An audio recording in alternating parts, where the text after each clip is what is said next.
وزیر اعظم کا ایک اور انقلابی اقدام، مستحق طلباء کے لیے احساس انڈر گریجویٹ اسکالرشپ پروگرام۔ امیر ملک بھی صحت کارڈ جیسی سہولت نہیں دے سکے، اللہ نے پاکستان کو 12 موسموں اور بے شمار قدرتی وسائل سے نوازا۔ عمران خان کا غریب شہریوں کے لیے مفت قانونی امداد کا پروگرام لانے کا بھی اعلان۔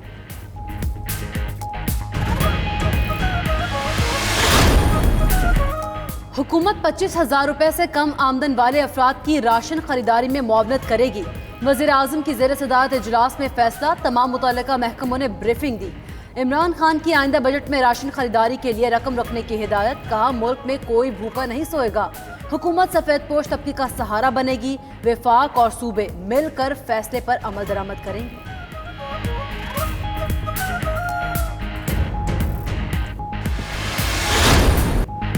بلاول بھٹو کی حکومت اور نیب پر پھر چڑھائی، پہلے بھی کہہ چکے نیب اور معیشت ساتھ ساتھ نہیں چل سکتے۔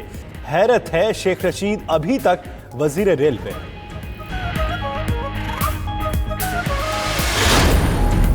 مراد سعید کا جوابی وار، کہا انہیں بھاگنے نہیں دیں گے۔ فیاض چوہان نے کہا بلاول کی جیب میں نہیں ہے دھیلا، دیکھنے چلے ہیں میلہ۔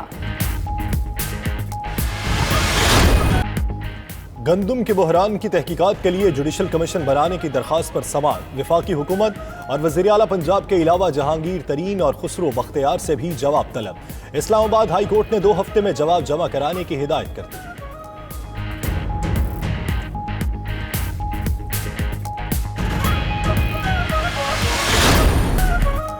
عوام کو ریلیف پیکج کے ثمرات ملنے لگے۔ فروری میں مہنگائی کی شرح میں 1.04% کمی۔ ادارہ شماریات کے مطابق ایک ماہ میں ٹماٹر 60، انڈے 26، LPG اور بجلی 13، آٹا 5% سستا ہوا۔ سبزیوں کی قیمتوں میں 13% کمی آئی۔ کوکنگ آئل 10، چینی 8، پھل 4 اور دالیں 2% تک مہنگی۔ ادھر وزارت نیشنل فوڈ سیکیورٹی نے پیاز کی برآمد پر پابندی لگا دی۔ شہباز شریف کا پیٹرولیم لیوی 106% بڑھانے کی تحقیقات کا مطالبہ، اپوزیشن لیڈر نے کہا معاملے کو پارلیمنٹ میں پیش کیا جائے۔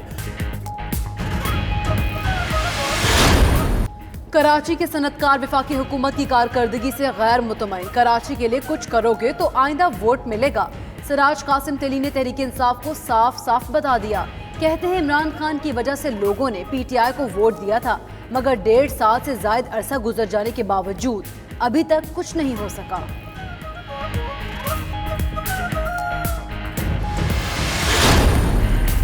وزیر اعظم سے پیر پگارا کی ملاقات، گورنر سندھ عمران اسماعیل کی بھی شرکت۔ ملاقات میں سیاسی امور اور عوامی مسائل پر تبادلہ خیال۔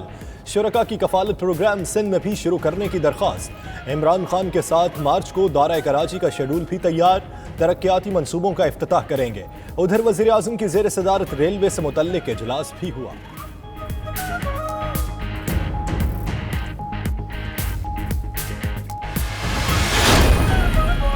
حکومت کے لیے نئی مشکل، گردشی قرضہ 1,930 ارب روپے تک پہنچ گیا۔ افرا کے مطابق گزشتہ مالی سال میں گردشی قرضوں میں ماہانہ 41 سے 42 ارب اضافہ ہوا۔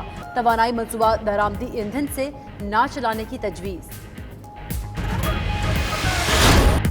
PSL کے ایکشن اور سنسنی سے بھرپور مقابلے، راولپنڈی اسٹیڈیم میں پشاور زلمی اور کراچی کنگز کے درمیان میچ۔ زلمی نے 151 رنز بنائے۔ 10 رنز پر 3 وکٹس گرنے کے بعد شعیب ملک اور لیونگسٹون نے اننگز کو سہارا دیا۔ شعیب کی 68 رنز کی عمدہ اننگز، 152 رنز کے ہدف کے تعاقب میں کنگز کی بلے بازی۔ ادھر پشاور زلمی کی قیادت آج وہاب ریاض کر رہے ہیں۔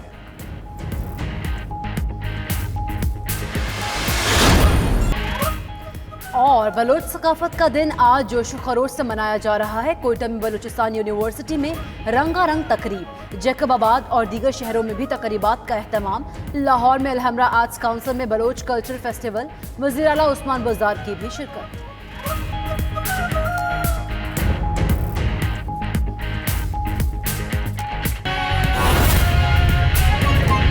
اور اس لیے میں آج آپ کے درمیان میں ہوں۔ آج پاکستان پیپلز پارٹی کی 3ری نسل آج آپ کے درمیان میں ہے، لاہور پریس کلب پہنچا ہے اسی رشتہ، اسی تعلق کو پھر سے قائم کرنے کے لیے۔ اگر پاکستان پیپلز پارٹی اور اس ملک کے آزاد صحافت سے تعلق رکھنے والے لوگوں کے ساتھ وہ تعلق نہیں رکھتا، وہ رابطہ نہیں رہتا, وہ کنیکشن نہیں رہتا, تو پھر اس ویکیوم میں,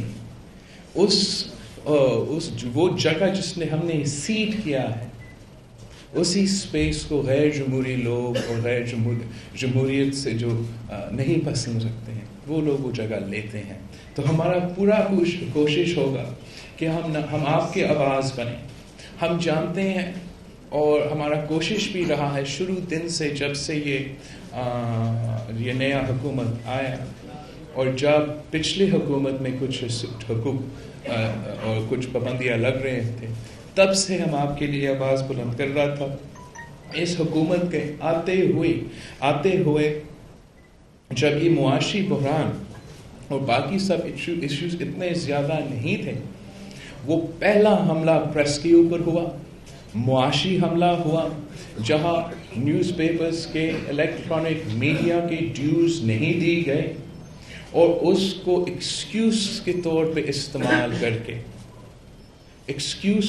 استعمال ہوا, اور ہر ادارہ سے صحافیوں کو زبردستی نکالا گیا. اس کے بعد جس طریقے سے, جس تیزی کے ساتھ ہمارا ملک میں سینسرشپ بڑھتا رہا, جو سفیکیشن ہے, وہ سفیکیشن صرف اور صرف سیاسی کارکن کے لیے نہیں ہے, اپوزیشن کے لیے نہیں ہے. وہ سینسرشپ کا سفیکیشن جو ہے, وہ جرنلسٹ کے اوپر بھی ہے, کیمرہ مین کے اوپر بھی ہے, آپ کے پروڈیوسرز کے اوپر بھی ہے, آپ کے مالکان کے اوپر بھی ہے, یہاں تک کہ بلاگر اور ٹویٹر اور فیس بک کے پوسٹ کرنے والے بچوں پہ ہیں.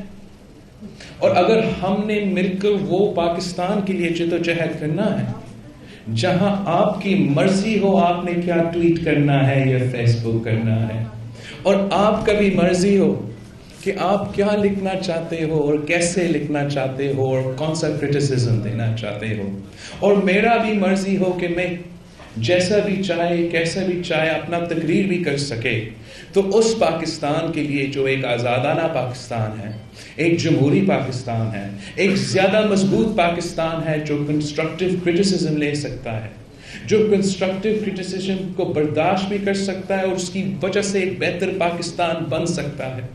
ہم وہ پاکستان بنانا چاہتے ہیں, اور اس پاکستان کو بنانے کے لیے ہمیں آپ کی ضرورت ہے, آپ کی ساتھ کی ضرورت ہے. جیسے ہم آپ کے ساتھ شانہ بشانہ کھڑے رہیں گے, امید ہے کہ آپ کے ادارے سے, آپ کے قلم سے, آپ کے نیوز پیپر کالمز میں, آپ کے ہیڈ لائنز میں اور آپ کے ٹکرز پہ پاکستان پیپلز پارٹی کا یہ جو کوشش ہے, یہ جو محنت ہے, یہ بھی دکھایا جائے گا, تاکہ ہم ان نوجوانوں کو, ان پاکستانیوں کو اکٹھا کر کے, کلیکٹیولی مل کے, یہ جو جدوجہد ہم سب کا مفاد میں ہے, اس کو صحیح طریقے سے مقابلہ کریں.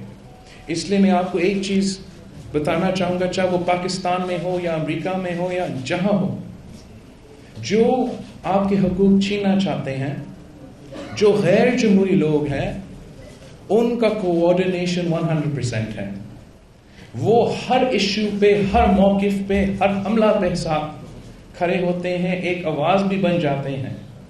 لیکن مجھے دوسری طرف ہم شاید کسی نہ کسی وجہ سے وہ یونٹی قائم نہیں کر سکیں.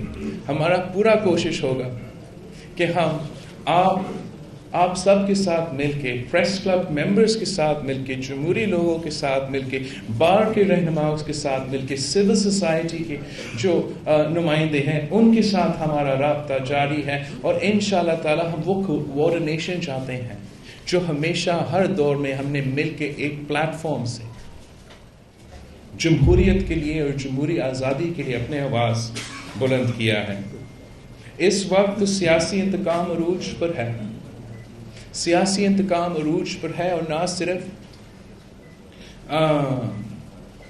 سیاسی لوگ مگر مختلف ادارے سے تعلق رکھنے والے لوگ نشانے پہ ہیں. سیاسی انتقام عروج پر ہے, لیکن حکومت کا جو نیریٹو ہے وہ تو پہلے دن سے ٹوٹا ہوا تھا اور آپ آج کہیں نہیں کرا ہے. کوئی پاکستان میں ماننے کو تیار نہیں کہ میاں محمد نواز شریف صاحب جیل میں یا لندن میں اس لیے ہے کہ کرپشن کی وجہ سے.